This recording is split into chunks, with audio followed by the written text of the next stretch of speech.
Hi everyone, welcome to Buffett and Beyond Research Stock of the Week. This is for October 5th, 2024, and we're going over Super Micro Company. Boy, it was up big and then down big. And the question is, are their problems over? Because this is a hot stock. And remember, folks, if you want to live on this beach like Jimmy Buffett once did at sunrise right here, then you've got to learn how to invest even better than Warren Buffett does now. And let's see what this company does. Super Micro designs, develops, manufactures, and sells server solutions based on modular and open standard architecture. Okay, sounds good. The company offers application optimized service and storage system for various markets, including enterprise data centers, cloud computing, artificial intelligence, fifth generation, and edge computing. And it has about 5,000 employees, so it's a relatively small company compared with the companies that it does business with, like NVIDIA. Yeah. Okay, now let's look over 5 years. What is all the hullabaloo about? Well, black line's the S&P 500 over 5 years. We can see this stock went up to 6,000%, dropped to 4,000 last time we did it. I'm going to see that chart in a few minutes, and now down to up only 2,000%. Oh my gosh. But there might be something going on right here, and that's what we're going to look at. Now, what caused all the downdraft in this unbelievable stock? And a short report. Now, when they say short here, it doesn't mean the report was short. It means this company was going to, or a company was going to go short this stock and did. So a short report by Hindenburg Research accused the company of accounting manipulation, improper revenue recognition, undisclosed related party transactions, and the company we're talking about is Super Micro had announced a delay in following its annual report. But since all that happened and the stock just went crashing down, Value Line came out just a couple of weeks ago and said, we remain optimistic about the company's underlying fundamentals despite recent controversies. While we anticipate that the stock will recover as demand remains robust, it's important to recognize the downside risk. Governance concerns, right here, governance concerns, regulatory scrutiny, and competitive pressures should continue to weigh heavily on the stock if not adequately addressed. That means the stock could be going along nicely, and then bam, all of a sudden another report comes out about something that might have happened a year ago, and then all of a sudden it's going to drop. And we're going to take a look at that.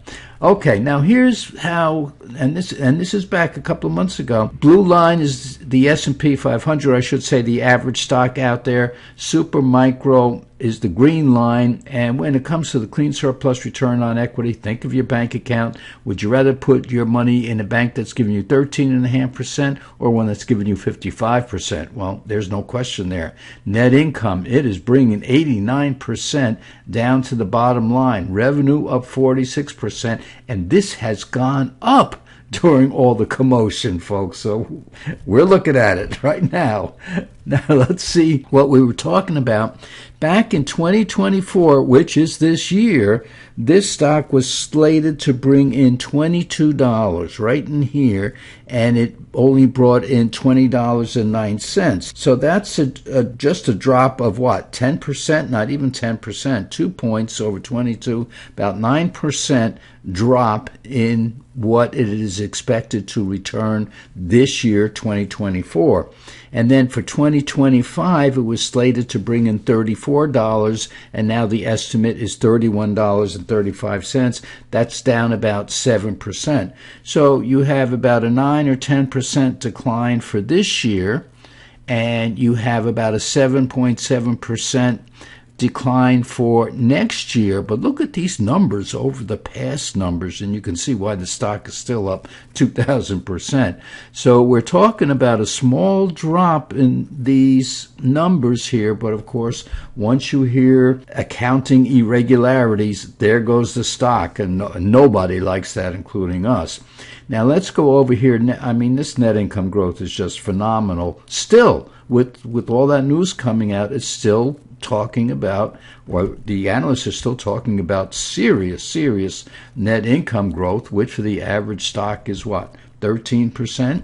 Revenue growth. Revenue growth. This 83% in here, let's come over here. This is something I never show because it's part of our computing system, but I never show that. This was 400 million that was supposed to come in. Now it's up to 466. So in other words, this revenue growth went from 400 up to 466, and this was a 50-something% in here, 57 up to 83%. So in other words, the revenue growth went from being up 57% to being up even higher, 83.3%.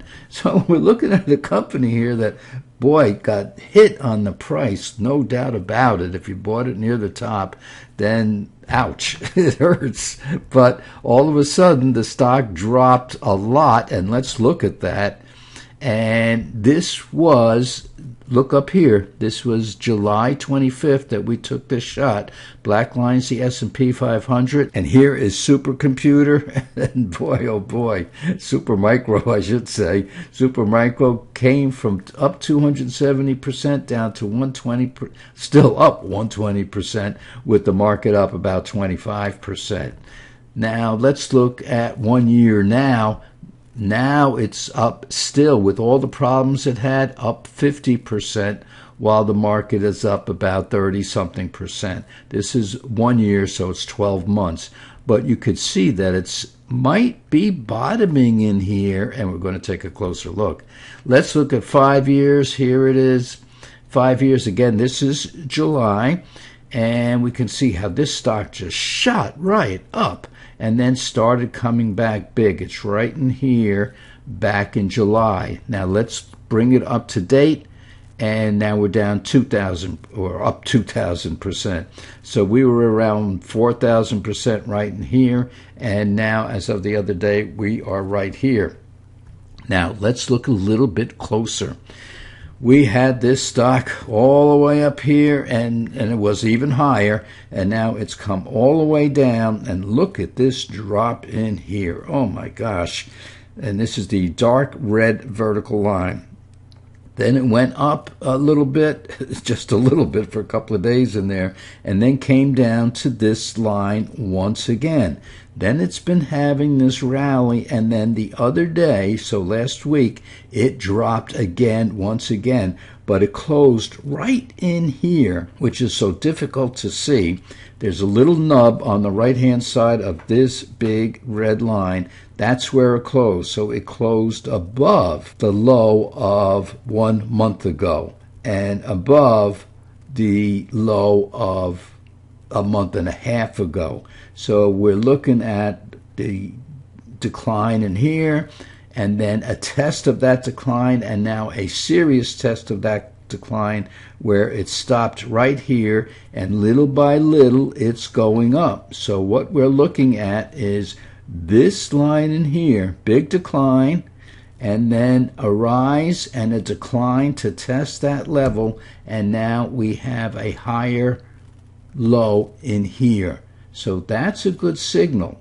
And then the stock went down again, and we still had a higher low. And down here, the intermediate term indicator has been going up over the past month. So this is very critical in here, because the stock is, as we speak, testing this 20-day moving average in here. Now, the question is the bad news all out? That's the big question, because if it is, this is definitely a buying situation. However, Value Line was saying, okay, really, if you read between the lines, are they really finished with all that bad news out there? Some buyers are starting to come in here. We can see this test in here, and you've got these traders that are in here, but you got some down days also, but it seems it is definitely holding in here, because so this low in here, which you can barely see, has been tested with this black line here, tested with this black line here, and today it is testing yesterday's high, or I'm recording this on Thursday, so it's testing Wednesday's high in here. It hasn't broken through this 20-day moving average, but if it does and it can hold it, then you're going to see some buying coming in here. So we'll just have to wait and see on this, folks. It's not in our portfolio, but boy, we keep looking at it and keep looking at it. So we'll see what happens. Meanwhile, we've had a so-so weekend here, but still, it's the weak time of the year, and we're into October. First week in October, the market seems to be holding its own, trying to hold its own. Don't forget to see our Saturday report, because we'll show charts of the market itself. And go out, clear your head. We've had a pretty good week considering that it's the weak time of the year. We have an election coming up in about a month, don't we, folks? So remember, if you want to live on this beach like Jimmy Buffett once did and have lunch on the beach, take a break during the day, then you've got to learn how to invest even better than Warren Buffett invests now. So, folks, be safe this weekend. Be with your family. Be with your loved ones. Have Sunday dinner with your family. Wouldn't that be nice? And we will be back here in a couple of days.